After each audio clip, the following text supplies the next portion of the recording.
नमस्कार स्टूडेंट्स। आज का हमारा टॉपिक है डायग्नोस्टिक टेस्ट, जिसको हिंदी में बोलते हैं निदानात्मक परीक्षण। जो हमारा डायग्नोस्टिक टेस्ट है, इसमें स्टूडेंट की identify the strength and weaknesses, शक्तियों एवं कमजोरियों को पहचाना जाता है। Identify specific learning deficiencies of the specific individual, प्रत्येक व्यक्ति की, प्रत्येक स्टूडेंट की जो विशेष सीखने की कमजोरियां हैं उनको पहचाना जाता है। Identify learning difficulty by means to learner performance. इसका मतलब है शिक्षार्थी प्रशिक्षण के द्वारा सीखने की कठिनाइयों को ज्ञात करने को ही हम डायग्नोस्टिक टेस्ट कहते हैं या निदानात्मक परीक्षण कहते हैं।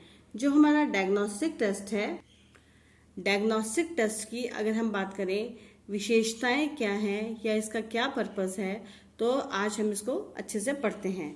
सबसे पहले बात है फॉर्मेटिव टेस्ट लीव्स ऑफ, मतलब कि जो हम इवेल्युएशन करते हैं, तो एक हम इवेल्युएशन करते हैं फॉर्मेटिव इवेल्युएशन, है ना, जिसको हम बोलते हैं रूप दे मूल्यांकन।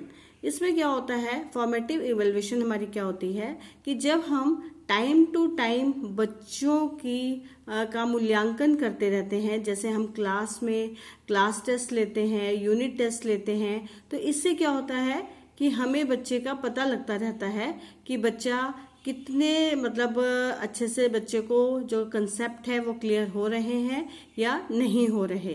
तो यहाँ पे हम बोलते हैं फॉर्मेटिव टेस्ट लीव्स ऑफ, मतलब कि जो हमारा फॉर्मेटिव टेस्ट है, जो हमारा रूप दे मूल्यांकन है, जब वो खत्म हो जाता है तब हम करते हैं डायग्नोस्टिक टेस्ट, क्योंकि हम पहचान लेते हैं कि इसकी क्या क्या कमजोरियां हैं या क्या क्या इस बच्चे की शक्ति है, किस चीज में ये बच्चा बहुत अच्छा पढ़ सकता है या इंटेलिजेंट है या इसका स्किल बहुत अच्छा है।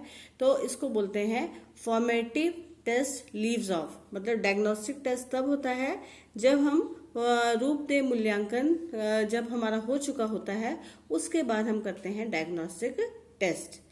दूसरा हमारा आता है वीकनेस या learning deficiencies and identify the gap in students. Weaknesses की उसकी जो कमजोरियां हैं, पढ़ने में क्या कमजोरियां हैं, लर्निंग डेफिशिएंसीज क्या है, सीखने में क्या हम बोलते हैं सीखने में कहाँ कमियां रह गई हैं, या identify the gap in student कि स्टूडेंट्स के बीच में क्या गैप है, कौन सा स्लो लर्नर स्टूडेंट है, कौन सा गिफ्टेड चाइल्ड है, कौन से एवरेज चाइल्ड हैं। इसके बाद हम बात करते हैं pin point the specific types of errors each प्यूपिल in making, है ना। ये कहते हैं कि पिन पॉइंट एक बिल्कुल सही जगह पे देखते हैं कि जो बच्चे हैं, जो लर्नर हैं, जो स्टूडेंट हैं, वो एक ही तरह की गलती जो है करते हैं, है ना। कहाँ पे पिन पॉइंट करते हैं, हम उनको सटीक से देखते हैं, हम वहाँ देखते हैं जहाँ पे वो सब एक छोटी सी गलती भी करते हैं, वहाँ हम उनको जांच लेते हैं, ठीक है। और उसके बाद हम बोलते हैं searches for underlying causes of the problem, और फिर देखते हैं कि क्या कारण है, इसके ऊपर जो है वो रिसर्च करते हैं, जांच करते हैं कि किन कारणों से ऐसा हो रहा है, क्या प्रॉब्लम है जिससे बच्चे ऐसा कर रहे हैं। इसके बाद आता है corrective in nature. Corrective in nature का मतलब ये हुआ कि ये जो प्रक्रिया है, जो हमारा डायग्नोस्टिक टेस्ट है, ये एक हमारी सुधारात्मक प्रक्रिया है ना, सुधारात्मक टेस्ट है। हमें डरना नहीं चाहिए कि हाँ यार हमारा तो डायग्नोस्टिक टेस्ट है, नहीं नहीं, अरे भाई इससे क्या है, हमें जो है जो उपचारात्मक जो हमारे रेमेडियल टीचिंग दी जाती है, इसी के अकॉर्डिंग फिर हम जो है स्टूडेंट्स को उपचारात्मक शिक्षण देते हैं। उसके बाद है मोर कॉम्प्रिहेंसिव, ये जो है जो हमारा डायग्नोस्टिक टेस्ट है, ये ज़्यादा व्यापक है। ज़्यादा व्यापक क्यों है, क्योंकि इसमें जो है डायग्नोस्टिक टेस्ट करने की अलग अलग टाइप से जो है हम डायग्नोस्टिक टेस्ट करते हैं, है ना। स्टूडेंट्स को हम अलग अलग तरह से जो है उसकी वीकनेसेस और उसकी जो स्ट्रेंथ है उसको जांच करते हैं। उसके बाद है more often limited to low ability students. Mostly जो है डायग्नोस्टिक टेस्ट हमारे जो स्लो लर्नर स्टूडेंट्स हैं, है ना, या हम बोलते हैं कि स्लो लर्नर भी बोलेंगे, या जिनकी मतलब जिनमें कम थोड़ी सी योग्यता है, उन स्टूडेंट्स के लिए हम करते हैं डायग्नोस्टिक टेस्ट।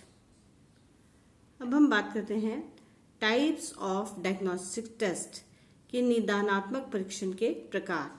तो सबसे पहले आता है प्री टेस्ट, है ना, दूसरा आता है सेल्फ असेसमेंट्स, तीसरा है डिस्कशन बोर्ड रिस्पॉन्सेज, और फोर्थ आता है हमारा इंटरव्यू। इसमें हमारे क्वेश्चनेयर भी आ जाते हैं, है ना। तो अभी हम बात जो कर रहे हैं वो कर रहे हैं प्री टेस्ट।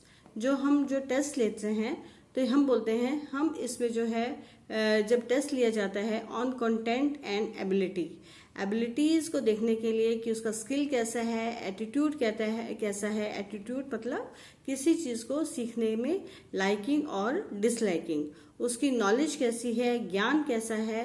तो इस तरह से जब हम टेस्ट करते हैं तो उसको बोलते हैं प्री टेस्ट। मतलब कि इसमें जो है हम उसके कौशल, एटीट्यूड और उसके ज्ञान को जो है अच्छे से देख लेते हैं कि बच्चे को कहाँ बच्चे में कमियां हैं, कहाँ बच्चे में पावर है, मतलब कि कहाँ उसमें वो बच्चा बहुत ही ज़्यादा कॉन्फिडेंट है किसी भी सब्जेक्ट को लेकर। दूसरा है सेल्फ असेसमेंट। सेल्फ असेसमेंट जो होता है हमारा स्वयं मूल्यांकन होता है। इसमें क्या होता है, ये भी एक तरह से डायग्नोस्टिक टेस्ट हम इसमें भी करते हैं। देखो, आइडेंटिफाई स्किल्स एंड कॉम्पिटेंसीज, कि इसमें हमारे कौशल और हमारे काम करने की कॉम्पिटेंस योग्यताएं हैं, उसको हम क्या करते हैं, पहचानते हैं। कैसे पहचानते हैं, हम बोलते हैं हम इसके लिए S4 का यूज करते हैं। S4 हमारा क्या है, self direction, self motivation, self pacing और सेल्फ इवेल्युएशन। देखो, सेल्फ डायरेक्शन क्या है, सेल्फ डायरेक्शन है कि सबसे पहले हम अपने आप को डायरेक्ट करते हैं कि हमने जो है हमारा जो है क्या है, डायग्नोस्टिक टेस्ट है कि हमने अपने आप में देखना है कि मेरी कौन कौन सी कमजोरियां हैं, या मैं किन किन विषय में बहुत अच्छा से पढ़ सकता हूँ, या मेरी जो कौन कौन से विषय जो है जिसमें मुझे जो है पढ़ते हुए डर लगता है। जैसे अगर हम बात करें कि अगर हम क्या बोलते हैं, पहले जैसे मैं अपनी बात करती हूँ कि जब हम छोटे होते थे तो हमें जो है डर लगता था किससे, जैसे मैथ्स से, है ना, या कई बच्चों को डर लगता है इंग्लिश से। तो इसमें जो है हम सेल्फ असेसमेंट करते हैं, सेल्फ डायरेक्शन, कि मुझे जो है कि मैंने ये देखना है कि मुझे किस सब्जेक्ट में मेरी जो कौन सा सब्जेक्ट मेरी पावर है, शक्ति है, और कौन सा सब्जेक्ट जो है मेरी कमजोरी है, जिसमें मुझे पढ़ते हुए डर लगता है। तो सेल्फ डायरेक्शन, सेल्फ मोटिवेशन, खुद को ही मोटिवेट करना कि नहीं नहीं यार, मुझे डरना नहीं है। अगर मैं मैथ्स से मुझे डर लगता है, ये मेरी वीकनेस है ना, क्योंकि मैथ्स आता है तो लगता है मैं हे भगवान अभी नहीं, अब इधर नहीं उधर नहीं ऐसे करता हूँ। तो नहीं, सेल्फ को मोटिवेट करना है, अपने आप को मोटिवेट करना है कि मुझे जो है मैथ्स में क्या है, कहाँ मेरे में कमियां हैं, मुझे उसको सुधारना है। सेल्फ पेसिंग, सब अपनी अपनी स्वयं की गति से ही सीखते हैं, मतलब अपने एनालाइज करते हैं। तो क्योंकि कोई जल्दी सीख जाता है, कोई लेट सीखता है, लेकिन सीखता जरूर है। सेल्फ इवेल्युएशन, और इस तरह से हमें हमारे को जब हम इस तरह से पढ़ते हैं तो हमें जो है अपने आप को हम अपना मूल्यांकन कर लेते हैं कि मैं जो हूँ किस विषय में, किस चीज में, कौन सी प्रॉब्लम को अच्छे से सॉल्व कर लेता हूँ, किस सब्जेक्ट की प्रॉब्लम्स को जल्दी सॉल्व कर लेता हूँ और किसको मैं थोड़ा देर में सॉल्व करता हूँ। तो ये है सेल्फ असेसमेंट। उसके बाद हमारा आता है कि डिस्कशन जो है ऑन कंटेंट, है ना। जब हम देखते हैं कि डायग्नोस्टिक टेस्ट के लिए हम क्या करते हैं, डिस्कशन भी करते हैं। डिस्कशन करते हैं बेस्ड ऑन रिस्पॉन्सेज, किसके बेस पे कि कैसा रिस्पॉन्स दिया गया है, बच्चे के द्वारा कैसे रिस्पॉन्सेज दिए जा रहे हैं। इसके लिए जो है कंटेंट होता है, और कंटेंट में जो है स्पेसिफिक प्रॉम्प्ट्स होते हैं। प्रॉम्प्ट्स का मतलब होता है विशेष हिंट दिए जाते हैं, उन हिंट के आधार पर मतलब उनको ना थोड़े थोड़े मतलब सूचक दिए जाते हैं, बताया जाता है, थोड़ा थोड़ा बताया जाता है, बच्चा उसमें फिर बाद में अच्छे से उसको एक्सप्लेन करता है। फिर ये देखा जाता है कि बच्चा कितनी गहराई तक जाता है ना। तो उससे पता लग जाता है कि बच्चे की कमजोरियां क्या हैं किसी विषय में, और उसकी जो है पावर मतलब उसकी शक्ति कितनी है किसी विषय में, या हम बोल सकते हैं कि किसी विषय को पढ़ने में उसको कहाँ कठिनाई आ रही है। इसके बाद आता है इंटरव्यू। इंटरव्यू जो है जिसको हिंदी में बोलते हैं साक्षात्कार। साक्षात्कार का भी मतलब यही है कि जब हम डायग्नोस्टिक टेस्ट करते हैं तो हम इंटरव्यू के द्वारा भी हम इसको करते हैं, जिससे हम बच्चे की मतलब वीकनेसेस और जो उसकी शक्ति है उसको पहचान लेते हैं।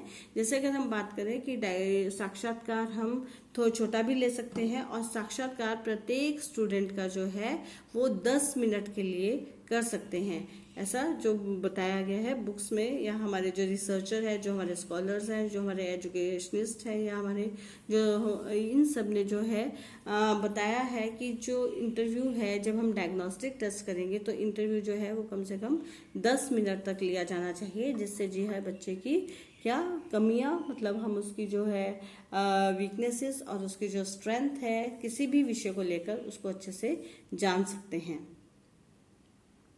अगर मैं बात करूं कि डायग्नोस्टिक टेस्ट कैसा होता है, तो एग्जांपल ऑफ डायग्नोस्टिक टेस्ट जो है, जैसे एक एग्जांपल है डायग्नोस्टिक टेस्ट फॉर स्पेलिंग।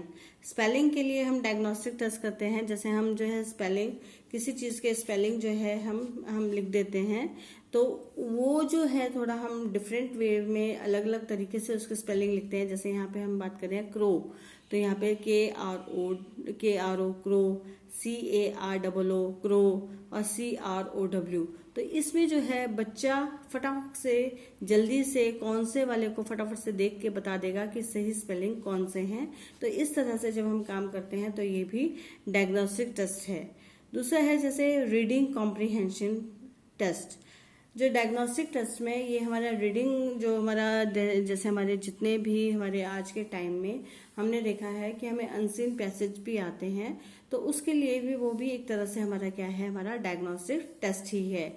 इसमें जो क्वेश्चन के आंसर होते हैं, क्वेश्चन कैसे होते हैं, एक तो है फैक्चुअल, है ना, जो फैक्ट्स के बेस पे क्वेश्चंस होते हैं जिसमें तथ्य पर आधारित जो है क्वेश्चन होते हैं, एक ऐसे क्वेश्चन होते हैं। दूसरा होता है इन्फेरेंटल क्वेश्चंस, मतलब इन्फेरेंटल क्वेश्चंस जो होते हैं जिसका कुछ भी मतलब अता पता नहीं होता, है ना, मतलब कहीं से भी कुछ भी उठा के मतलब जिसमें कुछ भी उठाकर जो है बोला जाता है उसको बोलते हैं हम कौन से क्वेश्चंस, इन्फेरेंटल क्वेश्चंस, है ना। और तीसरा जो हमारा आता है मतलब जिसमें कुछ से कुछ का आंसर निकलता है ना, कुछ भी आंसर निकल जाता है क्वेश्चन से, मतलब हम जब उसको पढ़ते हैं तो हमें जो है डीपली उसका जो है पैराग्राफ को अच्छे से पढ़ना पड़ता है, क्योंकि हम समझते कुछ हैं और उसका आंसर कुछ आता है। तीसरा होता है हमारा इवैल्यूएशन क्वेश्चंस।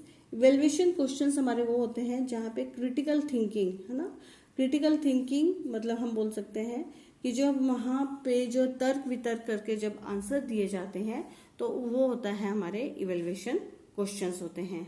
तो इस तरह से हम बोलते हैं कि जब हम डायग्नोस्टिक टेस्ट करते हैं तो हमें जो है स्टूडेंट की किसका पता लग जाता है, वीकनेसेस, उसकी कमजोरियां क्या हैं और उसकी जो है शक्ति क्या है, इसके विषय में पता लग जाता है। अतः हम ये बोल सकते हैं कि जो हमारा डायग्नोस्टिक टेस्ट है वो विद्यार्थियों के विषय के संबंध में उनको क्या नॉलेज है, क्या अंडरस्टैंडिंग है, क्या स्किल है ना, क्या कौशल है, इसको जानने की कोशिश की जाती है। साथ ही साथ हम ये देखते हैं कि कौन सा किस विषय में वो जो स्टूडेंट है वो किस विषय में कमजोर है, किस में उसमें शक्ति है, और इससे जो है हम उसके अकॉर्डिंग उसको उपचारात्मक परीक्षण देंगे। इसके बाद जैसे हम एक एग्जांपल लेते हैं कि एक डॉक्टर है, अपने मरीज का पता लगाने के लिए वो डायग्नोस्टिक टेस्ट का प्रयोग करता है, और उसी प्रकार एक अध्यापक अपने छात्रों की कमजोरियों का पता लगाने के लिए भी निदानात्मक परीक्षण का उपयोग करता है ना। तो हम जो है इससे क्या होता है कि इससे हम छात्रों की कमजोरियों को पहचान सकते हैं, उनकी मुश्किलों को, समस्याओं को तथा सीखने की त्रुटियों सीखने में कहाँ कहाँ गलतियां हो रही हैं, इसका पता हम डायग्नोस्टिक टेस्ट के थ्रू जो है बच्चों पर लगा सकते हैं। तो आज हमने निदानात्मक परीक्षण के विषय में पढ़ा, जिसमें हमने पढ़ा कि जो निदानात्मक परीक्षण कैसे होता है और इसके जो टाइप्स हैं वो कौन कौन से हैं। तो थैंक यू क्लास।